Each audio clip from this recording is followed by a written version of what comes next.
Hello, my name is Christian, and in this first tutorial I will show you how to install GSA Grasshopper. First of all, we need to open up Rhino.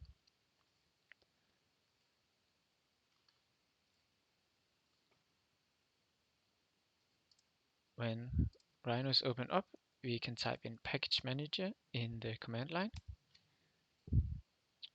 And as the plugin is currently in beta release, we need to make sure that the include pre-release is ticked. Then we can search for GSA. We select the plugin here, select the latest version, and hit install. This will download the Grasshopper plugin and save it in the Rhino package manager folders.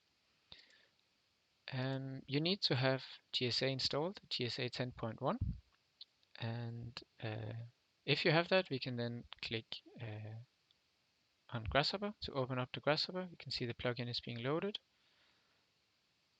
and there should be a new tab displaying up here. And if you can see this, you have successfully installed GSA Grasshopper.